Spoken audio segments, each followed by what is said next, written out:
Comentários de Ken Wapnick, do livro de exercícios de um curso em milagres. Lição 35. Minha mente é parte da mente de Deus. Eu sou muito santo. Ken Wapnick. Como percebemos no final da última lição, Jesus continua sua mudança para uma ênfase na mente certa. Ele começa a nos introduzir no que é encontrado na outra parte das nossas mentes. Todos deveriam ter problemas em acreditar nisso, como o próprio Jesus diz na lição. Se você realmente soubesse que era uma parte da mente de Deus, e portanto, que sua mente era santa, não teria pensamentos de separação e especialismo. De fato, você saberia que não está aqui de forma alguma. Portanto, o fato de você estar aqui, ou melhor, de você acreditar que está aqui, diz que a sua mente não é parte da mente de Deus, e portanto, você não pode ser santo.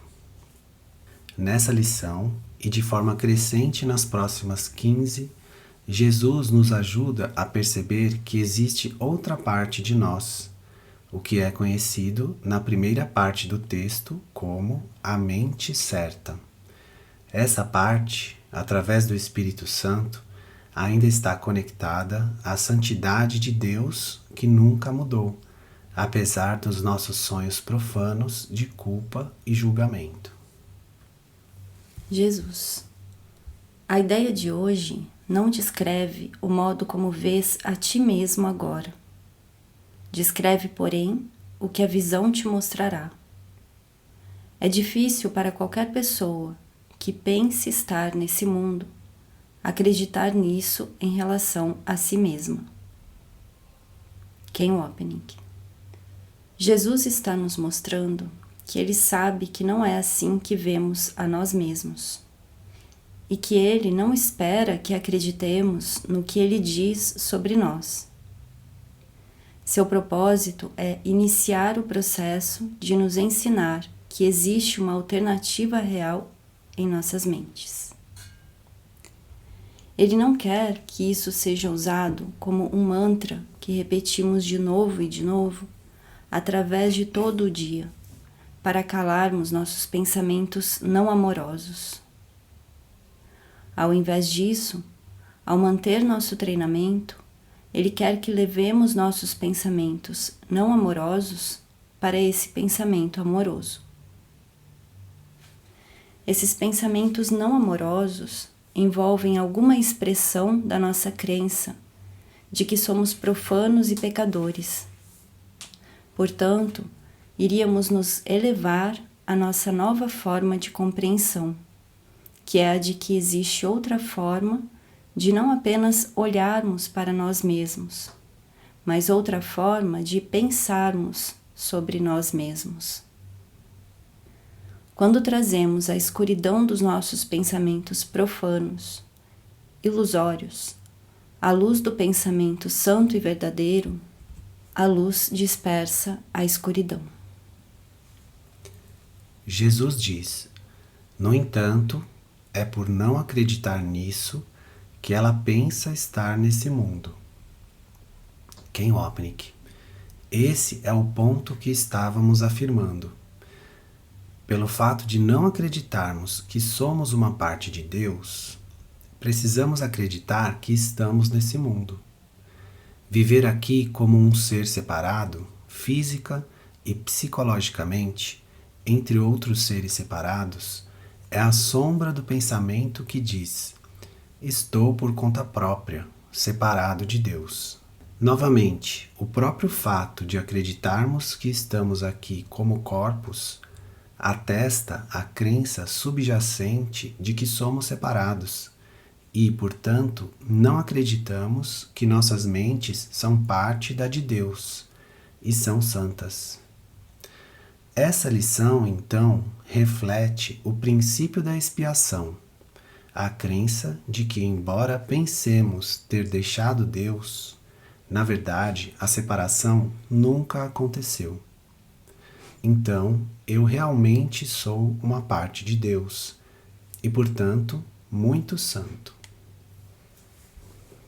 Jesus diz: acreditarás que és parte do lugar onde pensas estar. É por isso que te rodeias com o meio ambiente que queres.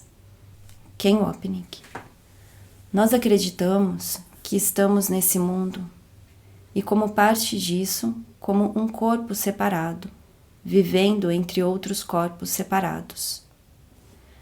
No nível ontológico, como um filho separado, nós fizemos um meio ambiente que mantém a separação. E então, nos esquecemos de que fizemos isso, seguindo o plano do ego para a sua salvação. Como resultado disso, nós agora acreditamos que o mundo é real e que somos reais como partes dele. Em um nível individual, se, como já discutimos, queremos nos sentir injustamente tratados, que melhor forma de conseguir isso do que sempre estarmos por perto daqueles que nos tratam injustamente? Quer eles façam isso ou não, devemos percebê-los dessa forma. Como Jesus nos lembra nessa afirmação parafraseada do texto, uma linha maravilhosa que já citamos: se nós experienciarmos nossos irmãos como não falando de Cristo para nós, é apenas porque primeiro acusamos a nós mesmos de não termos falado de Cristo a eles. Nós, portanto, vagamos por aí totalmente convencidos de que nossas percepções de vitimação são válidas. Jesus diz: e tu, o meio ambiente de um mundo separado, o queres para proteger a imagem de ti mesmo que tens feito. Ken Wapnick. Novamente, essa é uma afirmação inequivocadamente causal.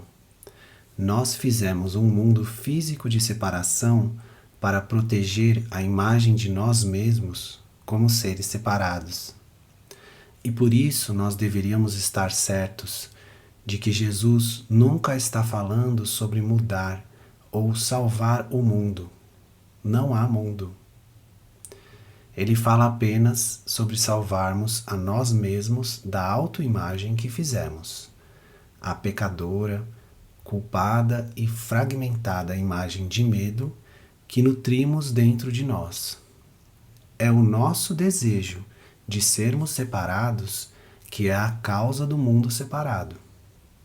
Portanto, é esse desejo que precisamos mudar se a paz verdadeira for vir até nós. Jesus diz: a imagem é parte desse meio ambiente.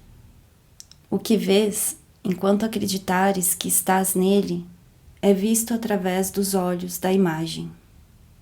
Isso não é visão. Imagens não podem ver. Ken Wapnick. O que é a imagem? Eu sou limitado, fragmentado, separado, independente e autônomo.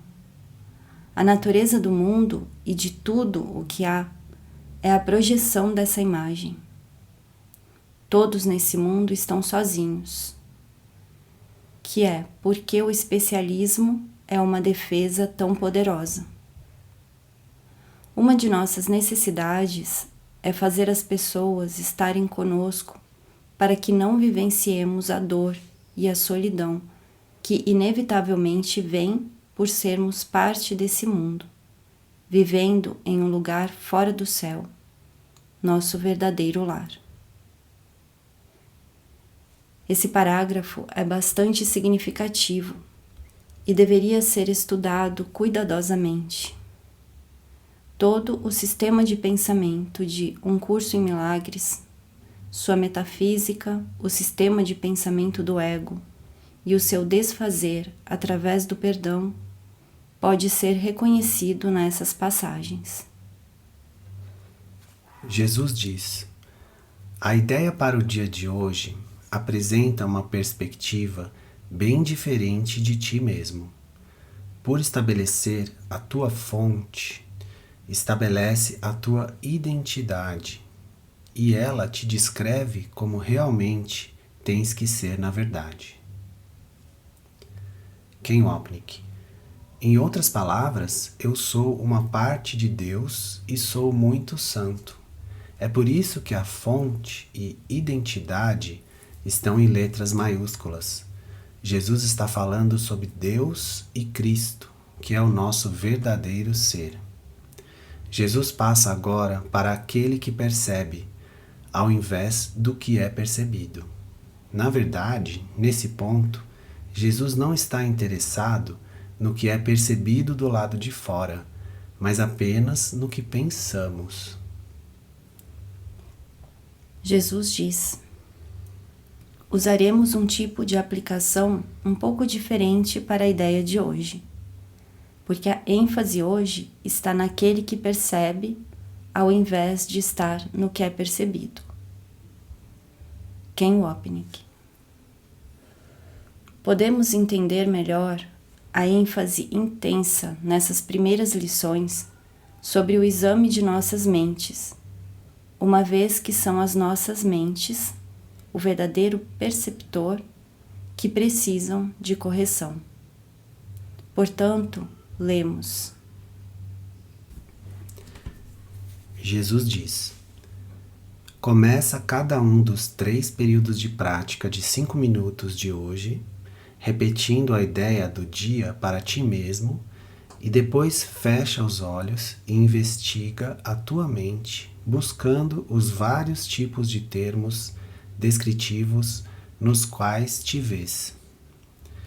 Inclui todos os atributos baseados no ego que conferes a ti mesmo, positivos ou negativos, desejáveis ou indesejáveis, grandiosos ou degradantes. Todos eles são igualmente irreais, porque não olhas para ti mesmo através dos olhos da santidade. Ken Wapnick. O que encontramos dentro de nossas mentes são formas múltiplas do único erro, o único pensamento ilusório de separação. Em outras palavras, como eu já disse, uma vez que você se identifica com o ser separado do ego, tudo o que você pensa, acredita, sente, percebe e experimenta estará errado. Quer seja nobre, lindo, santo e bom, ou simplesmente terrível, será errado, porque estará baseado no especialismo e na separação. Jesus diz: na parte inicial do período de exame da mente, é provável que vás enfatizar o que consideras serem os aspectos mais negativos na tua percepção de ti mesmo. Perto da última parte do período de exercícios, no entanto, termos descritivos mais auto-enaltecedores podem cruzar a tua mente. Tenta reconhecer que a direção das tuas fantasias sobre ti mesmo não importa. Ilusões não tomam nenhuma direção na realidade. Elas meramente não são verdadeiras. Ken Wapnick. Jesus está nos prevenindo para não levarmos a sério demais o fato de que, provavelmente, estaremos reconhecendo apenas os pensamentos negativos interiores, ainda que tanto os pensamentos positivos quanto os negativos sejam ilusórios. Ele, obviamente, não pode enfatizar o suficiente que não importa se esses pensamentos são de um tipo ou de outro. Enquanto você acreditar que tem um ser que é positivo ou negativo, que pode se relacionar de forma positiva ou negativa com outras pessoas, estará errado sobre si mesmo e sobre qualquer coisa que pense estar acontecendo. Seres separados não são santos, O ser único, unificado com Deus, é santo, e além de todos os nossos autoconceitos. Em lições subsequentes, Jesus fala mais e mais sobre nosso verdadeiro ser. Lembre-se novamente, não podemos chegar ao ser verdadeiro sem primeiro olharmos para o falso.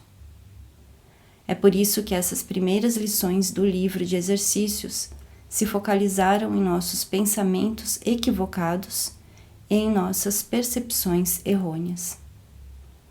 A correção para esses equívocos é perceber que existe outra forma de olhar para o mundo, outra forma de olharmos para nós mesmos. Ken Wapnick. O próximo parágrafo provê uma lista sugerida para que a sigamos. Das 9 características listadas, 3 são positivas: vitorioso, caridoso, virtuoso, enquanto 6 são negativas: submisso, deprimido, fracassado, ameaçado, impotente, perdedor. Novamente, para o propósito desse exercício, a categoria não faz diferença. O parágrafo 7 nos impele a sermos específicos como a pedra fundamental para alcançarmos o estado mental de não especificidade, a característica do nosso ser real. Jesus diz: não deves pensar nesses termos de modo abstrato. Eles te ocorrerão à medida que passarem pela tua mente várias situações, personalidades e eventos nos quais tu participes. Escolhe qualquer situação específica que te ocorra. Identifica o termo ou termos descritivos que sentes que são aplicáveis às tuas reações àquela situação e usa-os na aplicação da ideia de hoje. Depois de ter citado cada um deles, acrescenta: mas a minha mente é parte da mente de Deus. Eu sou muito santo. Ken Wapnick. Focalizar-se no específico, mais uma vez, é o pré-requisito para alcançar o não específico. Também é uma parte essencial do nosso treinamento em não negarmos nossos pensamentos, sentimentos e percepções. A escuridão da culpa não pode ser trazida à luz e desfeita, a menos que primeiro olhemos para suas manifestações específicas, a porta de entrada através da qual devemos retornar aos nossos pensamentos. O próximo parágrafo vê Jesus retornando ao seu estímulo gentil, para que sejamos gentis conosco mesmos nesses exercícios. É uma orientação útil nos lembrarmos de que, sempre que vivenciarmos um senso de urgência ou sugestão de força vindo do outro lado, deveríamos reconhecer imediatamente que isso é o ego nos guiando. Jesus e o Espírito Santo são apenas gentis e pacientes, sabendo que o tempo é ilusório. Apenas um ego impaciente, incerto sobre o resultado, iria aplicar pressão. Nós experimentamos o ensinamento gentil de Jesus sobre a gentileza nessa passagem do texto. A voz do Espírito Santo não comanda, pois é incapaz de arrogância. Não exige, porque não busca o controle. Não vence, porque não ataca. Simplesmente lembra. Traz à tua mente o outro caminho, permanecendo quieta mesmo em meio ao tumulto que possas fazer. A voz por Deus é sempre quieta, porque fala de paz. A paz é mais forte do que a guerra, porque cura. Ken Wapnick. Aqui, então, está o gentil 8º parágrafo. Jesus. Durante os períodos mais longos de exercícios, provavelmente haverá intervalos em que nada específico te ocorra. Não te tensiones para achar coisas específicas para preencher o intervalo, mas apenas relaxa e repete a ideia de hoje lentamente até que algo te ocorra. Embora nada do que te ocorrer deva ser omitido nos exercícios, nada deve ser desencavado com esforço. Não se deve usar nem força, nem discriminação. Ken Wapnick. A gentileza sempre vence a força, uma vez que ela reflete a força interna de Cristo. A força, por outro lado, é a expressão ensombrecida da fraqueza inerente do ego. Portanto, nós lemos sobre essa quarta característica dos professores avançados de Deus. Jesus diz: os professores de Deus são totalmente gentis. Necessitam da força da gentileza, pois é nisso que a função da salvação vem a ser fácil. Quem escolheria a fraqueza que não pode deixar de vir do dano, em lugar da força infalível, totalmente abrangente e sem limites da gentileza? O poder dos professores de Deus está em sua gentileza. Ken Wapnick. No final da lição, nós mais uma vez vemos Jesus nos pedindo para sermos bem específicos durante o dia todo, tanto quanto possível, sobre aplicarmos a lição do dia. Só dessa forma, para repetir essa ideia importante, os ensinamentos de Um Curso em Milagres podem se tornar nossa experiência. Jesus. Durante o dia, tanto quanto possível, escolhe um atributo ou atributos específicos que conferes a ti mesmo naquele momento e aplica a eles a ideia de hoje, acrescentando-a a cada um na forma indicada acima. Se nada em particular te ocorrer, meramente repete a ideia para ti mesmo de olhos fechados. Ken Wapnick. Para repetir um ponto anterior, faça todos os esforços para ser vigilante através do dia todo sobre os pensamentos do ego, mas também esteja atento às necessidades de perdoar a si mesmo quando se lembrar de que esqueceu.